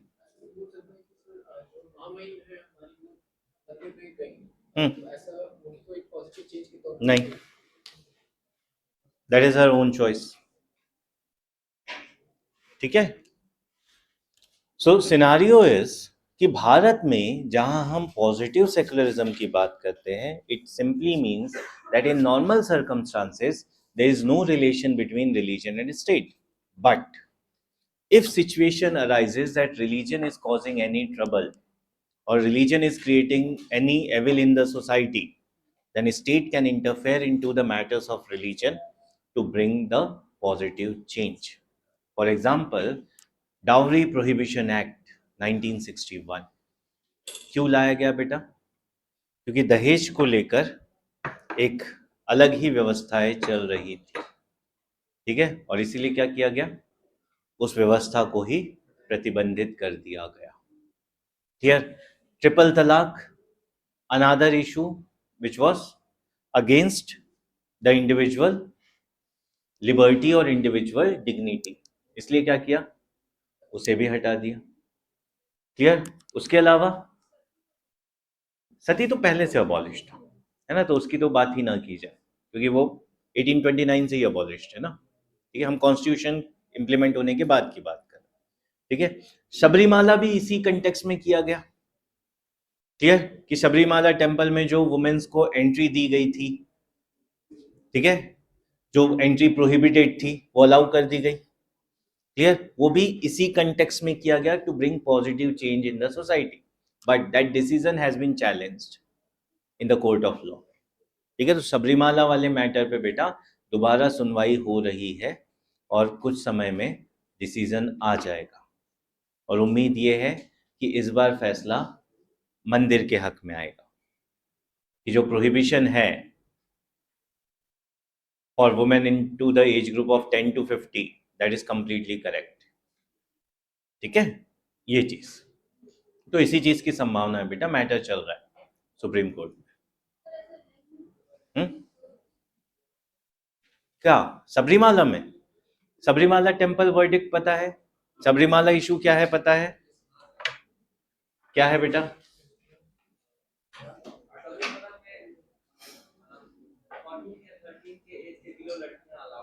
हम्म हम्म हम्म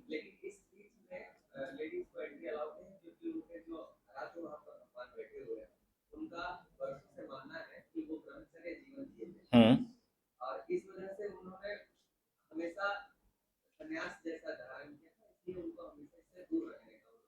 हम्म हम्म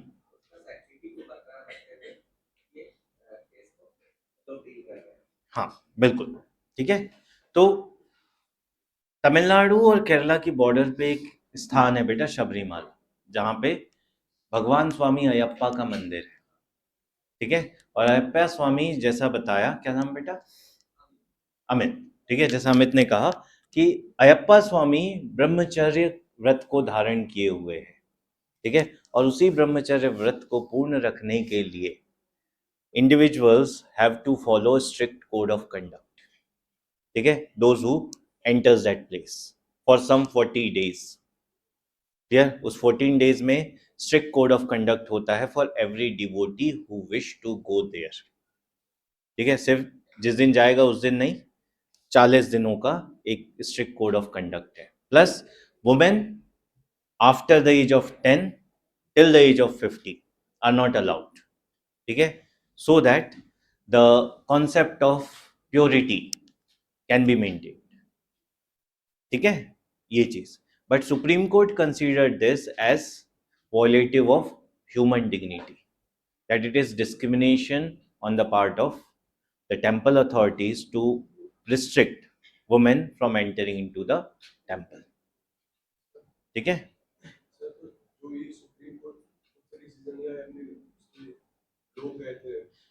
यंग इंडिया एडवोकेट्स एसोसिएशन करके एक ग्रुप है बेटा, they have filed a PIL, public interest litigation, और उस टाइम पे सुनवाई करते हुए सुप्रीम, हाँ ठीक है, उस टेम्पल पे, साथ ही साथ शनि सिंगनापुर वाले टेम्पल पे और हाजी अली की दरगाह. ठीक है, नहीं वो अलग है, वो केस ही अलग है. ठीक है. हाँ बेटा, क्या बातचीत. हाँ नहीं बोलो. नहीं नहीं, हम सेक्युलर है, हम कुछ भी बोल सकते हैं. नहीं, मेरी क्लास में सब बोलना अलाउड है. बोला था जैसे कि सर मस्जिद में औरतें बंद है तो उनकी तरफ से कोई PIL क्यों नहीं दर्ज होती? सो नहीं, लॉजिक तो सही है बेटा. वही मैं बोलने वाला था. ठीक है, महिलाओं के लिए अलग मस्जिदें हैं. ठीक है, ये चीज पॉइंट ये है कि every single religion is having its own code of conduct, है ना. इस चीज में हम बहुत ज्यादा अभी डिटेल नहीं करेंगे, डिटेल में तब बताऊंगा जब हम आर्टिकल 25 और 26 बात करेंगे, fundamental rights, freedom of religion. ठीक है, तब ये चीजें बहुत ज्यादा रिलेवेंट हो जाएगी. ठीक है, क्यों? क्योंकि आर्टिकल 25 और 26 फ्रीडम ऑफ रिलीजन देता है, इंडिविजुअल को भी और ग्रुप को भी. हाँ पलट लो पन्ने बेटा, कहाँ है, क्या 25-26 में लिखा क्या है, रिवीजन पहले से मत करके आना, है ना. So in that scenario, secularism of India says that the state shall have no religion of its own. राज्य का कोई धर्म नहीं होगा, राज्य सभी धर्मों को समान रूप से सम्मान प्रदान करेगा, सभी धर्मों से समान रूप से दूरी बनाए रखेगा, किंतु अगर किसी भी धर्म में किसी भी तरह का कुछ बुराई है जिसकी वजह से व्यक्तिगत गरिमा, इंडिविजुअल डिग्निटी या फिर some evil practices are taking place, to remove them and to bring a positive change in the religion, state can interfere. ठीक है, but this interference is only unidirectional. ठीक है, we have written only one line, we haven't written down that if state do something wrong, religion can also interfere into the matters of a state. ठीक है, ये चीज नहीं है. यहाँ पे क्या है, सिर्फ धर्म में अगर कुछ गलत होगा तो राज्य उसको सुधारेगा, राज्य में गलत होगा उसके लिए अलग मैकेनिज्म है. ठीक है, that is what we call Indian secularism. Which one is better?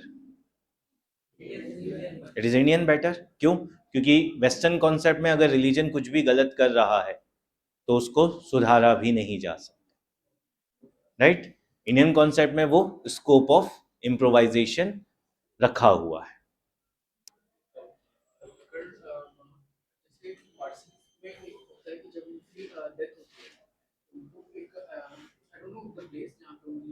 रख दिया जाता है जहाँ पे चीज होते हैं उनको खाते हैं, क्या इसको अवॉइड करवाया जा सकता है? करवाया जा सकता है, अभी तक because no one is complaining about it. और पारसीज है कितने बेटा इस देश में? ठीक है, तो किसी को फर्क पड़ रहा है. ठीक है, और जो लोग हैं उसमें भी लोगों को मानने का जो तरीका है या जो लोग मान रहे हैं वो बहुत शिद्दत से मान रहे हैं बेटा. ऐसा बोला जा सकता है कि वहाँ पे जो पाकिस्तान में भी हम्म. है ट्रेडर्स हम्म. बहुत सारा हमारे इंडिया को रेवेन्यू. नहीं नहीं नहीं, ये एस्पेक्ट नहीं है. देखो, कोर्ट तब रिलीजियस मैटर्स में इंटरफेयर करता है जब किसी को प्रॉब्लम हो. ठीक है, court can not take suo motu cognizance in any such matter कि बोले नहीं नहीं आज मुझे पारसी धर्म को सुधारना है. चलो तो देखा जाए क्या क्या चीज है। आज मुझे बोहरा कम्युनिटी को सुधारना है, आज मुझे इस्लाम में सुधार करने हैं, आज मुझे जैनिज्म में सुधार करने हैं, ठीक है, लाइक दैट। वो नहीं, when someone files a complaint, ठीक है। क्या हुआ बेटा अमित?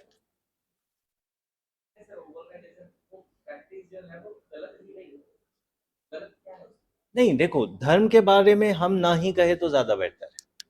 धर्म के बारे में वो लोग कहे जो उस धर्म का पालन करते हैं, है ना। हम सनातन के बारे में कह सकते हैं, है ना। जो इस्लाम को मानते हैं वो उनकी आस्था से जुड़ा हुआ प्रश्न है। हम कैसे कह सकते हैं कि क्या सही है क्या गलत है इस्लाम में, या जैन कम्युनिटी में, या बोहरा कम्युनिटी में, या पारसी कम्युनिटी में, ठीक है। हर एक धर्म का अपना अलग सिग्निफिकेंस होता है, हर एक धर्म की अपनी अलग प्रैक्टिसेस होती है, ठीक है। किसी भी धर्म को दूसरे धर्म के नजरिए से देखोगे तो वो गलत ही नजर आएगा बेटा, राइट। तो हमें क्या करना होगा, जिस धर्म के बारे में बात की जाए उस धर्म के नजरिए से समझना होगा कि अगर कुछ है तो क्यों है, अन्यथा क्या होगा बेटा। अगर हम सनातन की ही बात कर ले तो सनातन में भी बहुत सारे पंथ है। अब सभी पंथों को तो एक समान नहीं कर सकते ना, ठीक है। सिंपल लैंग्वेज में समझे तो जिस तरह से भगवान राम की पूजा होती है उसी तरीके से कृष्ण जी को भी पूजे क्या, है तो विष्णु के ही अवतार, बट कृष्ण जी को माखन चढ़ता है ना। राम जी के लिए ऐसा कोई कंपल्शन नहीं है कि वो भी माखन ही खाएंगे, है ना। भगवान शिव को धतूरा चढ़ता है, ठीक है, भांग नहीं चढ़ता बेटा, है ना। 12 ज्योतिर्लिंगों में से कुछ ही ज्योतिर्लिंग है जहां पे भांग चढ़ता है, वो एसेंशियल प्रैक्टिस नहीं है ना। धतूरा एसेंशियल प्रैक्टिस है ना। ये तो भांग तुम लोगों ने अपने स्वार्थ के लिए डिसाइड कर रखा है कि भगवान शिव भी भांग पीते थे तो हम भी पिएंगे, है ना।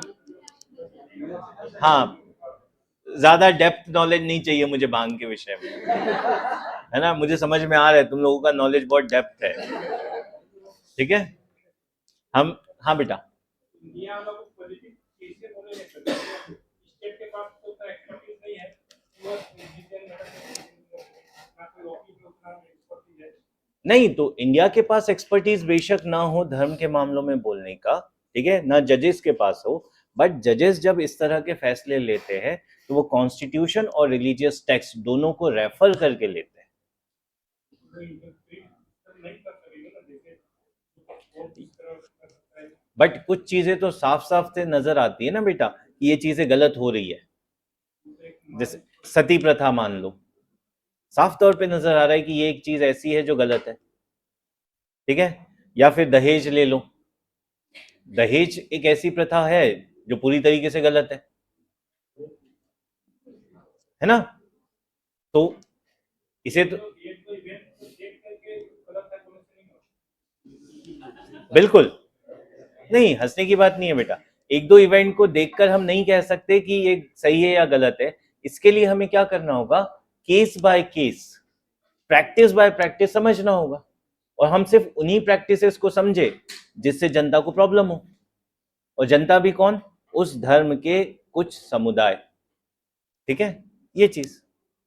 तो वो तो इंटरप्रिटेशन करना पड़ेगा ना, क्योंकि हर धर्म खुद को सुधारता है या नहीं सुधारता है, सुधारता है। जैसे हर समाज अपने आप को सुधारता है वैसे ही हर धर्म भी अपने आप को सुधारता है, हर व्यक्ति भी अपने आप को सुधारता है, क्लियर। तो यही तो पॉजिटिव सेक्युलरिज्म है कि सुधारात्मक अवधारणा मौजूद है, ठीक है। वेस्टर्न में ऐसा नहीं है, वेस्टर्न में है रिलीजन ने अगर सुधार लिया तो ठीक, नहीं तो अगर गलत भी हो रहा है तो इट इज ओके, ठीक है। That's why Indian secularism is called as positive secularism, ठीक है, done.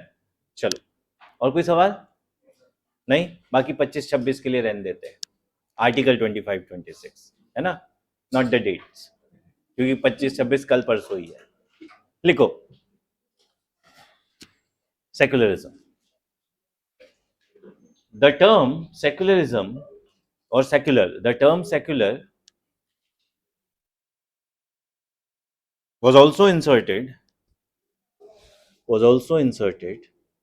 by 42nd Amendment Act. 42nd Amendment Act, 1976. 42nd Amendment Act, 1976. India has adopted positive conception of secularism. India has adopted positive conception of secularism, which states that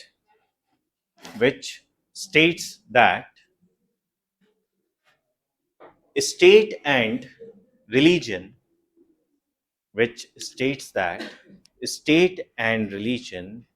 shall be treated as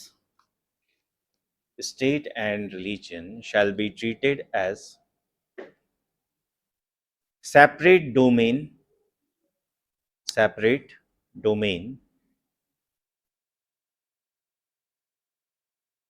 Further, state shall have no official religion. State shall have no official religion and maintain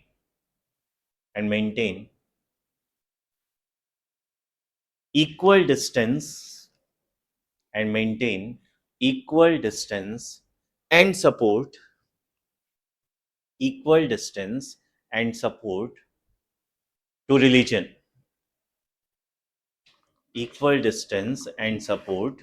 to religion. Clear? However, this does not restrict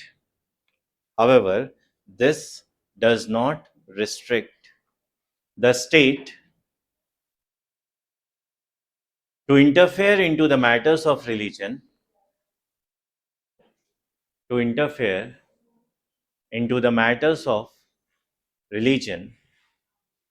bring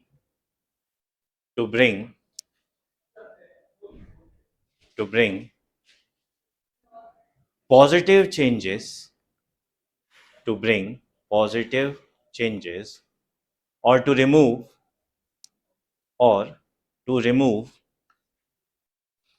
corrupt practices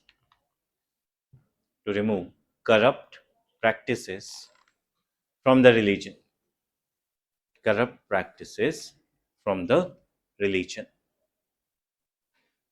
Clear? So that is what Indian secularism.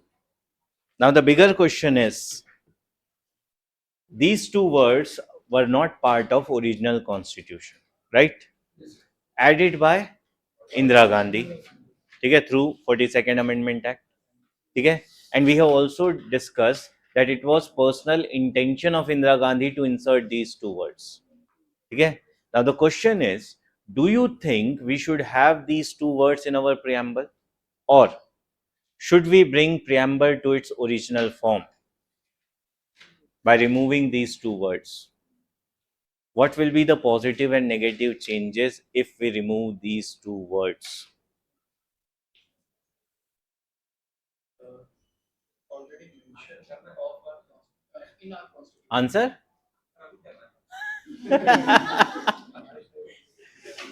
हाँ बेटा तुम बोलो.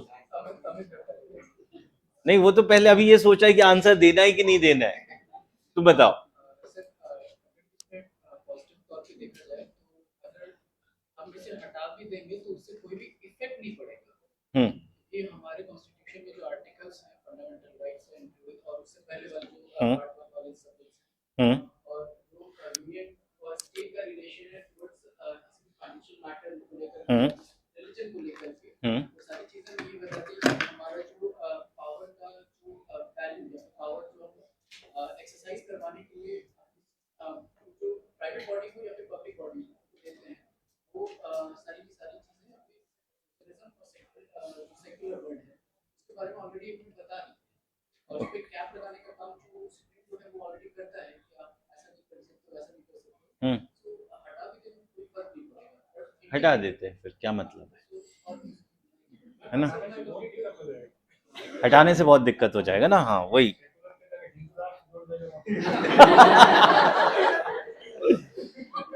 नहीं नहीं बेटा, मैं सिर्फ इन शब्दों को हटाने की बात कर रहा हूं, मैं ये नहीं कह रहा हूं कि ये इन शब्दों को हटाकर हिंदू राष्ट्र जोड़ दिया जाए।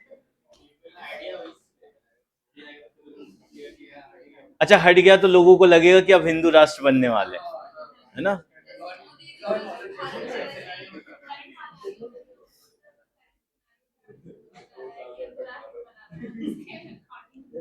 तो हिंदू राष्ट्र नहीं बनाना है?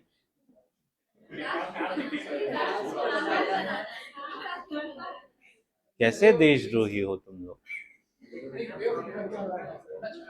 मेरा राय डजंट मैटर, क्योंकि तुम लोगों को एग्जाम देना है ना। नहीं नहीं नहीं, तुम लोगों को एग्जाम देना है, पहली चीज। दूसरी चीज, एज अ टीचर मैं अपना पर्सनल ओपिनियन नहीं रख सकता ना बेटा क्लास में।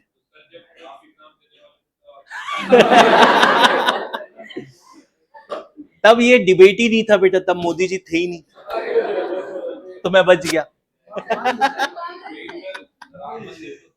इस पोजीशन में I am not in the position.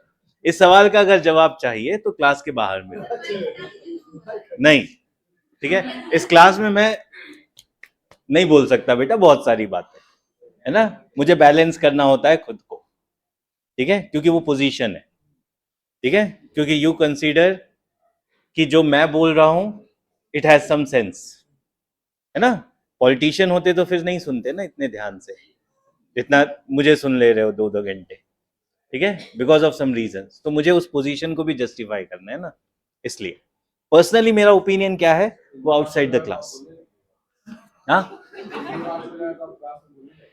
नहीं, ऐसा थोड़ी ना है ना। मैं तो अभी बहुत कुछ बोलूंगा जो तुम लोगों को लगेगा कि सर ऐसा कैसे बोल सकते हैं। मैं बोल सकता हूं, मैं कुछ भी बोल सकता हूं, है ना। तो ये तुम्हारा आज का हाँ बेटा अमित बोलो।